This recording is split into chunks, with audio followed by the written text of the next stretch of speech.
함께 나눌 하나님 말씀은 신약성경 로마서 8장 35절에서 39절까지 말씀입니다. 누가 우리를 그리스도의 사랑에서 끊으리요?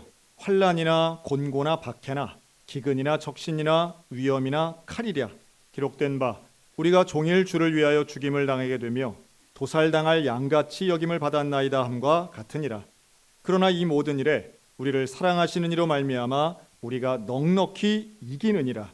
내가 확신하노니 사망이나 생명이나 천사들이나 권세자들이나 현재일이나 장래일이나 능력이나 높음이나 깊음이나 다른 어떤 피조물이라도 우리를 우리 주 그리스도 예수 안에 하나님의 사랑에서 끊을 수 없으리라. 아멘.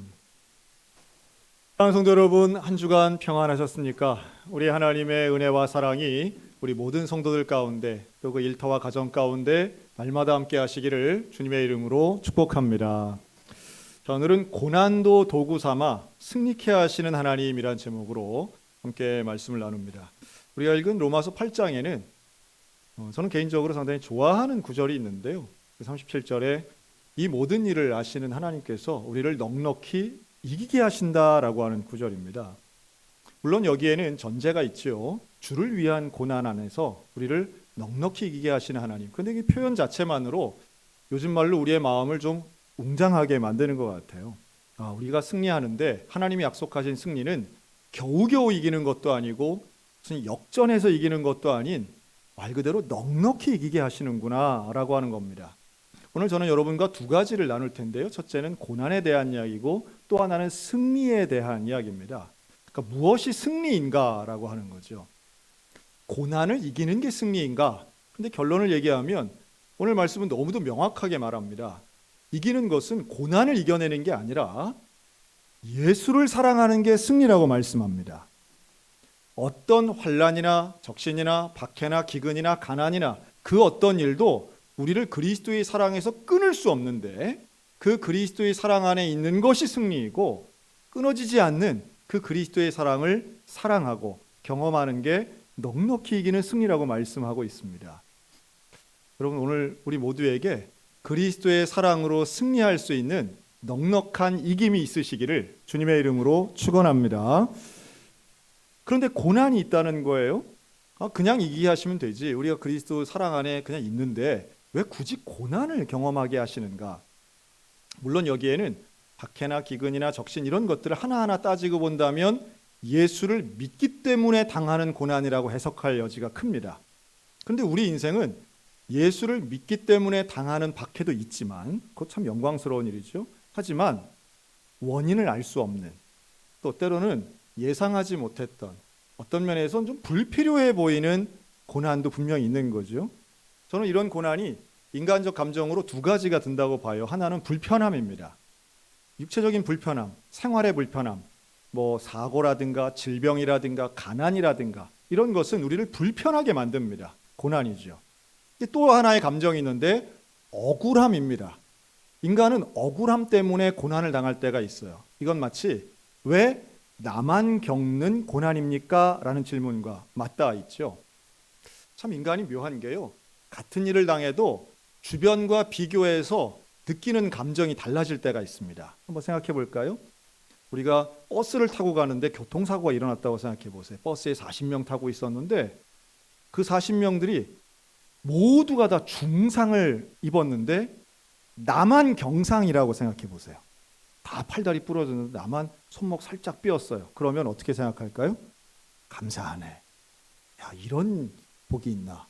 근데 만약에 39명 모두가 손목만 삐고 나만 혼자 팔다리가 부러졌다고 생각해 보세요. 그러면 왜 나만 이래야 되느냐고 아마 억울해할 가능성이 높을 겁니다. 사람은 어떤 일을 당했느냐도 상당히 중요하지만 남과 비교해서 내가 느끼는 감정도 상당히 중요할 때가 많습니다. 이 두 가지를 합해놓고 보면 불의한 사고를 갑자기 남들에겐 잘 일어나지 않는 일이 나한테만 일어난, 사업도 실패하고 질병도 걸리고 사고도 나고 자식까지 문제가 생기게 되면 그때쯤 되면은 내 입에서 나오는 게 감사가 어려울 때가 있는 거죠. 우리 대한민국에서 21세기 들어서 지난 23년 동안 교회 강단에서 선포된 예화들 중에 현재 살아있는 대한민국 국민을 예로 든 사람 중에 제일 많은 사례는 제 개인적인 생각입니다만 아마도 이지선 자매가 아닐까 생각이 듭니다. 2003년에 나온 책이죠. 지선아 사랑해라는 책이 나왔을 때 한국교회가 그 간증을 얼마나 많이 나눴는지 몰라요. 이지선 자매는 2000년입니다. 2000년도에 이화여대 유아교육학과 4학년 재학 중일 때에 교통사고를 당합니다. 혈중 알코올 농도가 상당히 높은 만취 상태의 운전자가 일으킨 7중 추돌 사고로 이 교통사고를 당했는데 본인이 타고 있던 차가 완전히 폭발을 해버린 거예요. 그래서 불이 날 정도가 아니라 폭발이 돼서 함께 타고 있던 오빠가 겨우 꺼내주어서 목숨은 구했지만 신체의 55%가 완전히 타버렸습니다. 그래서 이 신체 장애 1급을 받을 정도였고요. 그 며칠 동안에 30번 넘는 대수술을 했습니다. 물론 살아난 것이 기적이었죠. 의사들이 하나같이 입을 모아서 야, 살아난 거 대단하다. 그런데 살아난 것에 감사하기에는 본인의 모습이 너무도 달라지고 하루하루 살아가는 게 힘들었던 거죠. 손가락이 다 타서 붙었습니다. 혼자는 숟가락을 잡을 수도 없는 상황이고요. 또 얼굴에 있는 살이 다 타버려서 머리카락은 물론이고 그래서 붕대를 피부 삼아서 칭칭 감고 있었습니다. 혼자 일어나기도 걸어다니기도 어렵고 온몸이 아픈 것은 두말할 필요가 없는 거죠. 그러나 그 모든 아픔 속에서도 제일 힘들었던 것은 결국 이 23살 아가씨가 느껴야 할 내가 이 몸을 하고 이 얼굴을 하고 살아야 하는가라는 지점이었습니다. 그래서 실제로는 치료를 받기 위해 또 외모를 회복하기 위해서 여러 가지 성형수술 또 일본에 있는 유명한 외과 의사를 찾아가기도 하고 많은 시도를 했습니다. 그러나 아시는 것처럼 이러한 화상 치료는 원래적 모습으로 회복되는 건 불가능한 일이에요.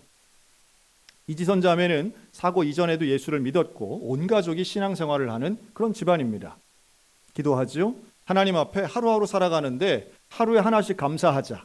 그러다 보니 맨 먼저 마신 물이 너무 시원해서 감사했고 또 며칠 만에 어렵지만 그 들러붙어 있는 손가락 사이로 숟가락을 하나 껴서 내 입으로 밥을 떠먹었을 때 감사했고 그리고 어렵게 비틀비틀하면서 화장실 혼자 걸어간 그날 눈물 흘리며 감사했다는 거죠.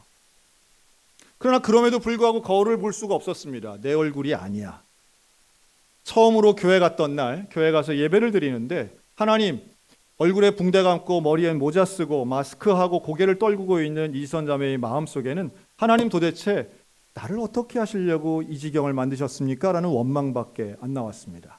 온 교우가 기도해주고 목사님도 기도하고 설교 가운데 그렇게 들리는 음성이 있는 거는 맞았어요. 내 딸아 내가 너를 책임지겠다. 내 딸아 내가 너를 다시 이 땅에 세워주겠다. 약속의 말씀 들렸지만 그럼에도 불구하고 마음속에 또 하나의 눈물과 한숨 있는 것도 사실이었습니다. 그러기를 3년 그 가운데 그 고통과 아픔 속에 이지선 자매는 하나님을 만나는 경험을 하게 되죠. 그리고 그 경험을 쓴 것이 지선아 사랑해라는 책이었습니다. 10년이 흘러 2013년 그녀는 많은 방송에 출연했습니다. 예능에도 나가고 사람들이 그녀의 이야기를 잘 듣고 또 많은 사람들이 강연에 초청하기를 원했습니다. 저도 그 책을 읽었고 간증을 보았습니다. 얼마나 자극적인지 몰라요. 좀 미안한 표현이지만 사실은 이지선 자매는 대한민국 사람이 좋아하고 관심 가질 만한 조건이 참 많은 자매였습니다. 명문대를 다녔고 젊었습니다. 얼굴은 을기러졌지만 그 이전에 사고 이전의 얼굴은 참 예쁜 자매였습니다. 예쁜 외모, 똑똑한 머리. 그런데 불행한 사고. 그러니 사고 전 사진과 사고 후의 사진을 딱 보여주는 것만으로도 많은 사람의 호기심을 자극하는 일이었습니다.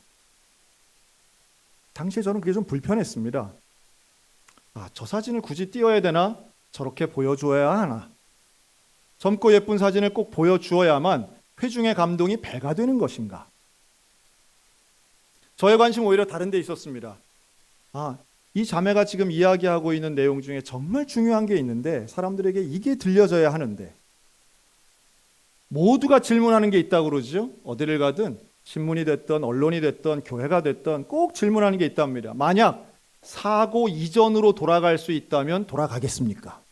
하도 하나님 앞에 감사한다고 하니까 그런 질문을 꼭 하는 거예요. 그런데 2003년도, 2013년도 이지선 자매가 했던 대답은 똑같았습니다. 나는 돌아갈 수 있다 해도 안 돌아갑니다. 안 돌아갑니다. 왜냐하면 사고 이후에 만난 하나님이 너무도 감사하기 때문입니다. 그리고 또 10년이 지났습니다. 2013년 다시 한국 사회가 그녀를 다시 재조명했습니다. 왜냐하면 지난 1월 달 그녀는 모교였던 이화여자대학교의 사회학부 교수가 되었기 때문인데요. 사회복지학 교수가 된 그녀의 지난 20년은 미국에 가서 공부하고요. 보스턴대 콜롬비아 대학을 석사하고 UCLA에서 박사학위를 했습니다. 전공을 바꿔 사회복지학이 됐는데 들어와서는 지난 6년여 한동대에서 강의를 했고요. 올해 이화여자대학교 교수가 된 거예요. 그러니 얼마나 사람들이 관심 갖기 좋은 소재입니까? 불행한 사고를 당했지만 결국은 극복하고 감사로 이겨내서 이렇게 큰 성과를 이뤘다는 거예요. 그리고 실제로 그녀가 쓴 책 꽤 괜찮은 해피엔딩이라는 책이 최근에 발간됐습니다.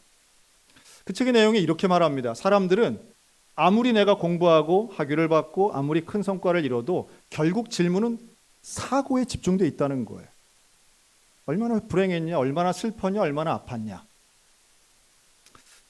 그런데 이지선 자매는 이렇게 말합니다. 나는 사고를 당했다는 말을 이제 더 이상 쓰지 않습니다.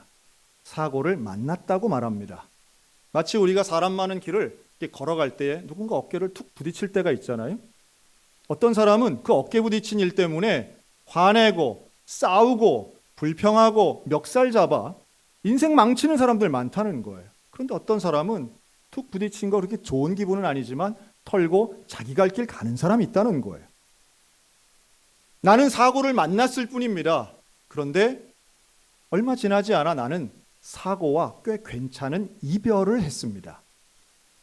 더 이상 사고 장면 꿈속에 나오지도 않습니다. 더 이상 나는 그 사고 때문에 내 인생이 마이너스가 되거나 불행하다는 생각을 전혀 하지 않습니다. 오히려 나는 사고 이후에 이전에도 내가 예수를 믿었지만 사고 이후에 만난 하나님이 내게는 훨씬 구체적이고 실제적이고 진짜였습니다. 그러니 나는 사고 이전으로 돌아가지 않아도 되는 게 아니라 안 돌아갑니다. 이렇게 얘기하면 그녀의 간증이에요. 이렇게 얘기하면 사람들이 안 믿는답니다. 그래도 그렇지. 그냥 사고가 났으니까 자기 마음을 다스리는 표현인 것이지 저게 진심이겠어? 어떻게 저 얼굴을 하고 저 화상을 입고 저렇게 살아가는데 그게 어떻게 좋겠어? 라고 다 안 믿는데요. 여러분 그게 믿어지십니까? 여러분 하나님 안에서의 고난은요. 그리고 오늘 본문에 나오는 고난이 바로 여기에 집중되어 있는 겁니다. 사람들은 고난을 극복한 스토리에 귀를 기울이지만 하나님은 고난은 극복하는 게 아니라고 말씀해요. 고난은 고난대로 있지만 고난보다 더 크신 예수 그리스도의 사랑을 이어지기만 하면 고난은 더 이상 고난이 아닌 하나님을 만나는 영광의 통로가 되는 줄로 믿으시기 바랍니다. 다시 말해 하나님의 사랑이 고난보다 더 큰 거예요. 고난을 극복한 이야기들은 세상에도 얼마든지 많아요. 예수를 안 믿어도 의지가 강하고 자신의 굳은 노력으로 고난을 극복한 스토리는 널리고 널렸어요. 성경이 말하는 것은 그게 아니라는 거예요. 네 능력으로 네 의지로 고난을 극복해라가 아니에요. 고난이 있지만 그 어떤 고난도 예수 그리스도의 사랑을 끊을 수 없는 것, 이게 사랑이고 승리라고 말씀하는 거죠. 여러분 저와 여러분에게 진정한 승리는 예수님을 사랑하는 것인 줄로 믿으시기 바랍니다. 그리고 예수님을 사랑할 때에 고난은 고난이 아닌 거예요. 놀랍게도 고통을 이기는 게 승리가 아니라 예수 안에 있는 게 승리입니다.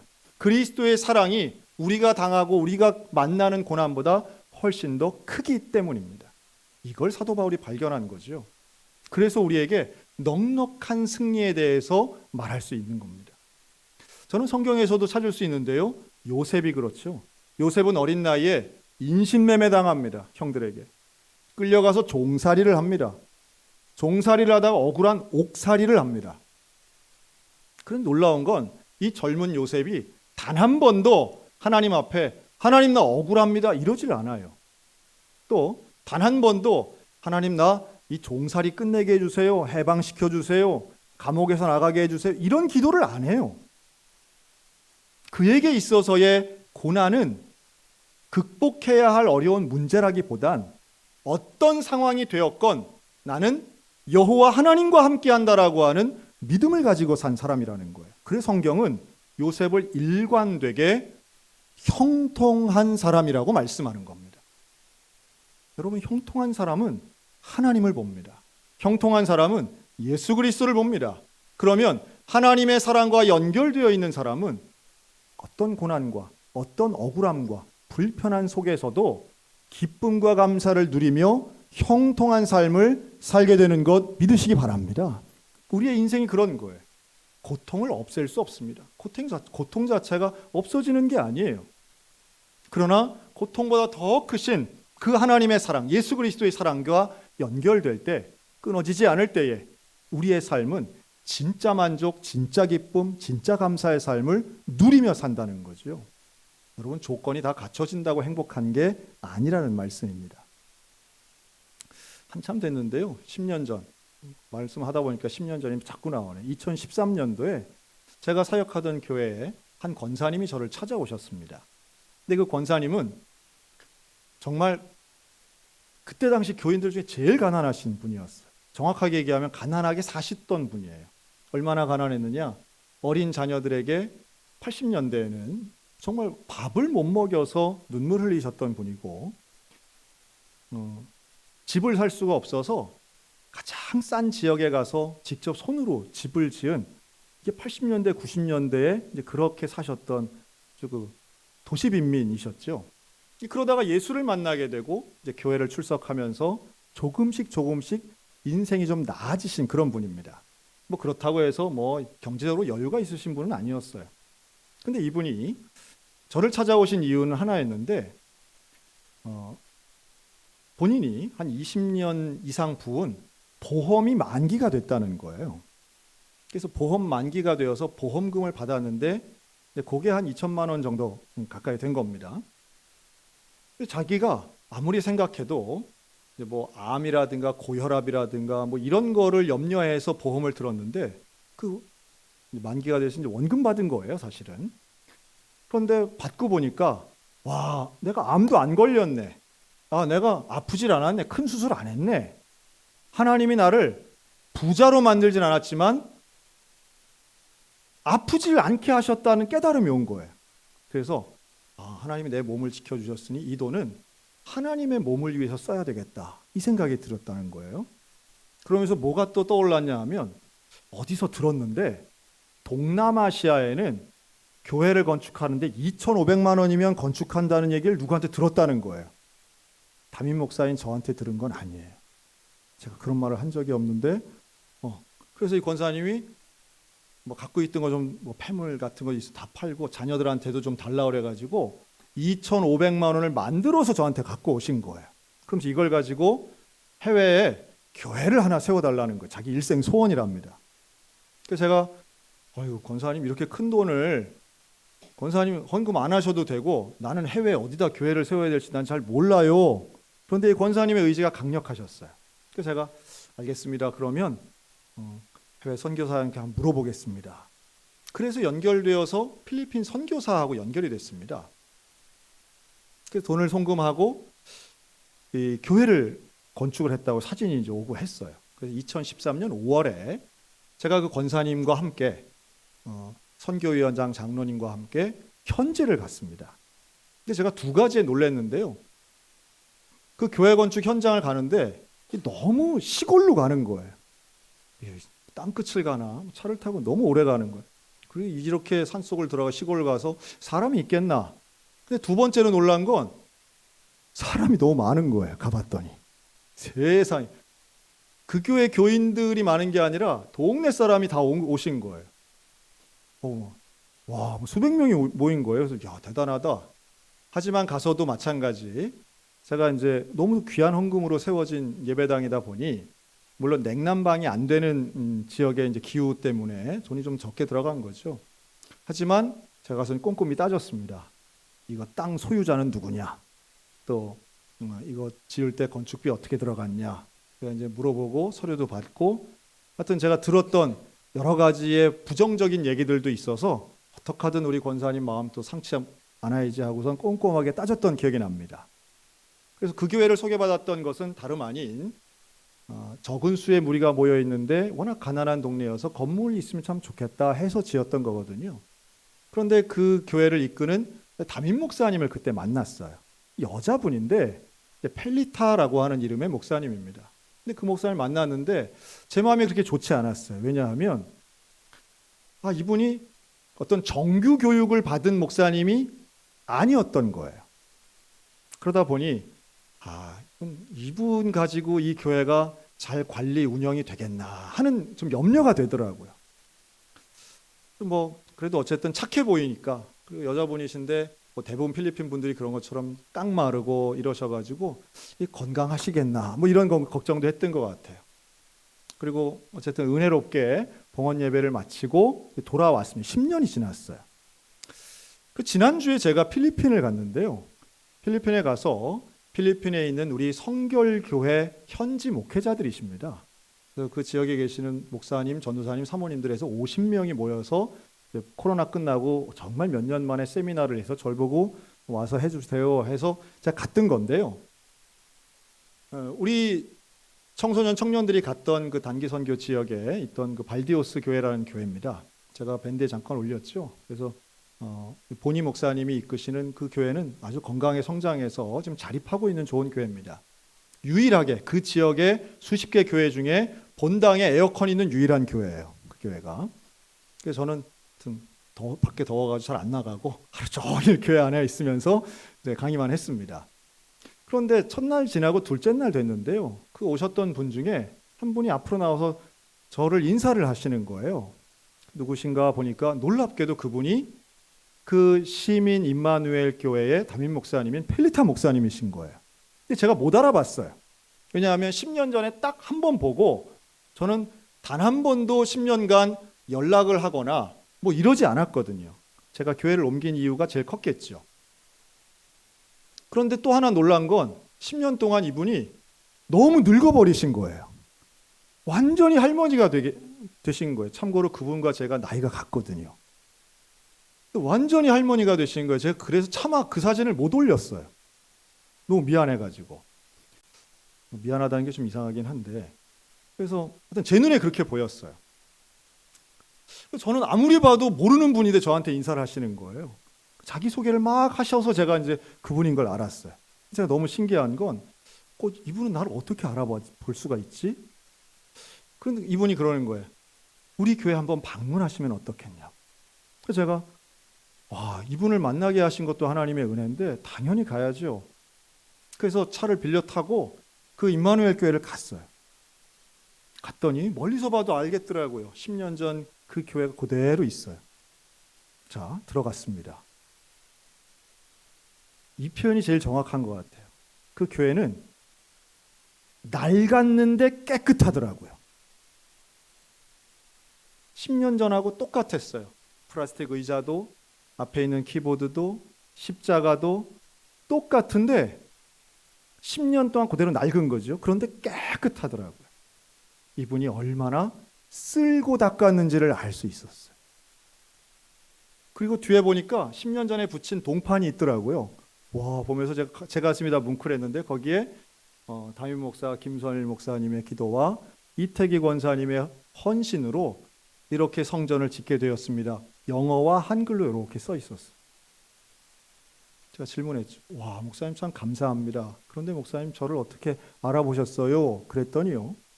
이 펠리타 목사님 하시는 말씀이, 목사님, 지난 10년간 저와 우리 교인들은 하루도 빠짐없이 목사님과 시민교회 위해서 기도했다는 거예요. 제가 깜짝 놀랐습니다. 그러니까 제 얼굴을 보고 알아본 게 아니고요. 제 영어 이름을 보고 이분이 알아보신 거예요. 제가 얼마나 부끄럽고 죄송했는지 몰라요. 나는 이 교회도 잊어먹고 이 목사님 이름도 모르고 잊어먹고 살았는데 이분은 나를 위해서 이렇게 기도하셨구나. 그 자리에서 너무 감사하다, 너무 고맙습니다, 지켜주셔서 참 감사하고, 지금 그 교회는 100명 넘게 출석하는 교회예요. 물론 이분이 무슨 수준 높은 신학적인 설교를 하시거나 그렇지는 않아요. 그렇지는 않을 거예요.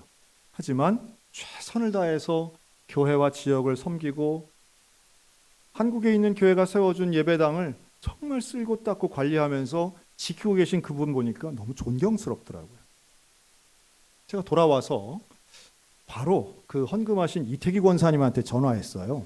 정말 몇 년 만에 제가 태양께 와서 몇 년 만에 전화를 한 거예요. 그랬더니 권사님이 너무 반갑게 전화를 받으시면서 제가 카톡으로 사진을 보내드렸거든요. 권사님, 그 시민 임마누엘 교회가 이렇게 지금 잘 관리되고 성장하고 있습니다. 그랬더니 갑자기 권사님이 목사님 그걸 왜 혼자만 가셨냐고 화를 내시더라고요. 대구 분들이 그렇게 감정에 솔직하세요. 그 내가 뭐 화까지 내냐. 그런데 권사님 하시는 말씀이, 목사님 저도 지난 10년간 그 임마누엘 교회 위해서 하루도 빠짐없이 기도하고 있습니다. 들어보니까 나만 빼고 다 기도했더라고요. 세상에. 부끄러워가지고 어떻게 할 수가 없어. 그러시냐고. 그런데 그 권사님, 이태희 권사님은 그게 평생에 유일했던 비행기 타고 해외 갔던 경험이고요. 너무너무 가고 싶은데 갈 줄도 모르고 뭐 그 교회 뭐 어디 찾아갈 수도 없고, 그래서 마음만 그냥 기도하고 자녀들에게 그 교회 이야기하고 위해서 기도하라고 계속 했다는 거예요. 하나님의 역사는 신기하지 않습니까?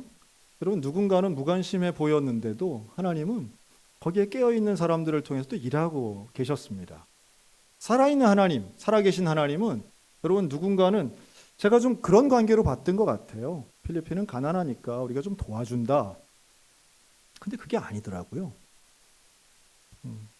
예배당 건축을 할 수 없는 연약함이 분명히 있었던 건 사실이지만, 그러나 영혼을 살리고 그 교회를 교회되게 하는 건 건물이 아니라 사람이고, 그 사람 가운데 리더십이고, 복음이 전파되는 건 누구에게나 필요한 일인데, 이름 모를 필리핀 시골에서도, 또 우리 춘천시에도, 아무리 큰 도시에도, 아무리 사람 많이 모이는 교회라도 어디나 영혼의 가치는 똑같은 것 아니겠습니까? 제가 참 동역자로서의 마음을 다시 한번 깨닫고 왔습니다. 하나님의 은혜죠. 여러분, 여호와 이레의 하나님이 계세요. 창세기 22장 8절에 보면 아브라함과 이삭의 대화가 나오는데요. 하나님이 아들을 제물로 바치라고 하는 얘기를 듣고 아브라함이 이삭 데리고 산에 올라갑니다. 그런데 거기에서 이삭이 질문하죠. 아버지, 근데 제사를 드려야 되는데 양은 어디 있습니까? 근데 아브라함이 그런 얘기를 해요. 아들아, 우리가 번제할 어린 양은 하나님께서 자기를 위해 친히 준비하시리라. 근데 이 준비하시리라라고 하는 단어가요, 준비란 단어가 아니에요. 이 라라는 히브리어인데요, 이게 사실은 본다는 뜻이에요. 본다. 의역하면 이렇습니다. 제사를 드릴 어린 양은 하나님께서 친히 보여주실 거야. 친히 보여주실 거야. 조금 의미가 다르죠? 그러니까 있는 것을 보는 게 아니라 아직 없는데 보여주실 걸 믿는 거예요. 그럼 믿음은 뭘까요? 믿음은 고난 너머에 계시는 하나님을 보는 겁니다. 아니, 조금 더 적극적으로 얘기한다면 고난 속에서 일하고 계시는 하나님을 보는 게 믿음입니다. 어려움과 이해되지 않는 억울함과 속상함 가운데에서 하나님을 볼 수 있으면 우리는 담대함을 얻는 거예요. 하나님이 계시는구나. 풀문풀 속에 계시는 하나님, 고난 가운데 계시는 하나님, 산꼭대기에서 만나는 하나님, 광야에서 만나는 하나님, 내가 외로울 때, 내가 괴롭고 억울할 때에, 여러분, 그때 만나는 하나님은요, 너무 특별하세요. 그 하나님은 정말 나만 위해서 계시는 분 같아요. 우리가 신앙생활을 하며 그 하나님을 만나게 된다면 정말 놀라운 역사와 영적인 경험을 하게 될 수 있는 줄로 믿습니다. 저는 이지선 자매가 그 경험을 했다고 저는 확신해요. 오늘 우리들도 그걸 사모해야 되지 않겠습니까? 남보기에 그럴듯한 것이 아니라, 남보기에는 좀 초라해 보여도 사람들이 볼 때는, 사람의 시각과 가치관은 기준으로 볼 때는 부족하고 초라하고 뭐 힘들어 보여도 하나님 안에 있으면 그곳이 천국이 되는 거죠. 과장되게 얘기하면 저는 필리핀 시골에서 천국을 본 것 같더라고요. 그렇죠? 우리는 뭐가 갖춰지고 뭐가 조금 더 돈 들이고 뭐가 좀 더 있어야 될 것처럼 생각하지만 아니에요. 하나님 한 분 계시면 그곳이 하늘나라 되는 것입니다.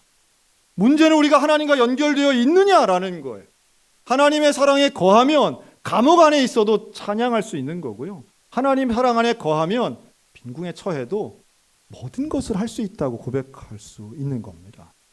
그래서 38, 39절 사도 바울이 이렇게 고백하죠. 사망, 생명, 천사나 권세자나 현재일이나 장래일이나 어떤 것도 우리를 그리스도의 사랑에서 끊을 수 없다. 누구도 언제라도 어떤 것도 우리를 그리스도의 사랑에서 끊을 수 없는 믿음이 있으니 넉넉히 이기는 줄로 믿습니다. 그 넉넉히 이기는 놀라운 승리는 결국 하나님의 사랑과 우리의 믿음 가운데 이루어지는 것입니다. 고난 가운데 계십니까? 다시 한번 그리스도의 사랑을 붙잡으시기 바랍니다. 그리스도의 사랑을 보는 믿음의 눈을 키우시기 바랍니다. 고난 너머에 계신 하나님, 고난보다 크신 하나님, 고난 속에 일하시고 준비하시는 그 하나님과 날마다 믿음으로 동행하는 넉넉히 이기는 저와 여러분 다 되시기를 주님의 이름으로 축원합니다. 아멘. 기도하겠습니다.